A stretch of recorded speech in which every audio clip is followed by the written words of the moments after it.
Sipineji nai, sipineji woye. Sipineji woye, sipineji nai. Programu ya Amuno imba Kuroora, ngave Kuroora mazibaba. Sipineji woye, CB wewe.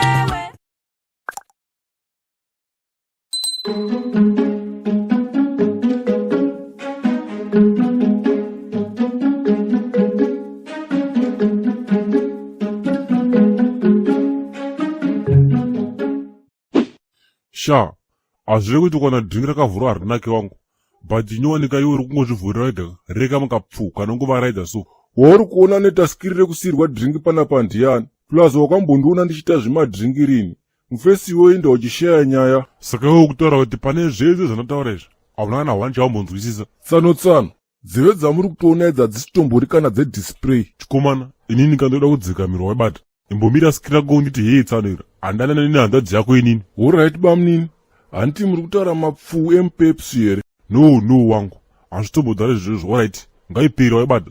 Let me go straight to the point, because ndikazora nyaya chena yawadhakwa hazvibude bho. Maya wangu, kana ndichitori soba hapana chinoshandikaka, nekuti ndiye ndichitodhipisa zvekudaro, saka wanga watitopinda zvetiripiko. Saka yokutaura ndiwo watokudhibha iri nyaya dzabvira nayo padhini. Uchiti hanzi iye haiti kutaura pamberi pemadhamu yako. Ndozveti racho kairoro bamnini randiri kuvhunza. Ndiupiko mwana akubai mwoyo kingman? Iro garwe zimpinga remashuwa-shuwa. Wona kwakutondisa wangu. Sha, sikeka inzwazve. Pale kama kabhibiso kaimbo yakusuka sibiniji so kama kasilinda so kanada takaka ndike class. Miratuone. Ndirukashayaka mwanaka. Ndikapi kako? Ndakashaya. Ukutaura kuti kamwani kako watokadhibha zvekutodaro. Karipo kamweso kekuti kanga kugara kari kumba kwasibhi kumunamato so. Finish. Uri kureva maijayaka iwewe? Yes, ndiye mwana anotaura nezvake iyeye. Aiwa, anochayasa hope. Mufesi wangu unorwara chete iwewe. Sha, munhu muhombe kwauri nemamaira ndo wauri kuti ari kukushayisa mufaro, ye? Sha, ejika angoriwo mamwe manhamba akawandisa wabata. But kanawo chakakoshaka irudo rwandinaro kwaari. Saka bho, fambira nyaya dzako wangu. Wangu sazodaro waibata. Kachimuka kaka, ndirichida kasvikira bhozi kaklasi, saka nawo kabva ndakutotemba iwewe. Bhozi iwa hauna kana chinoira kumberi kwako. Saka donhedza kambijana. Ndifambire nyaya dzacho nhasi chaiye, unotoswera waona bhebhi rako iwe. But wangu, apa kapa, unofanira kutanga pedza zviito waibata.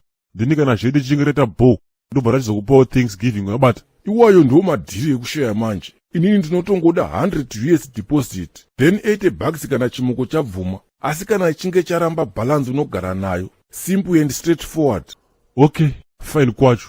Ochi deposit waibata. Then uchifambisa madhiri kana uchinga mafambisa bhoka, ndozokupedza imwe wachona. Ndi CK. Ana CK vakawanda sha. Taurai nfu.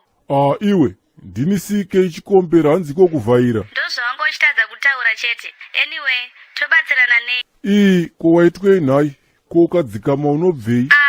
Ndavhiringa papi nini? Handida ngokubvunza kuti watii here.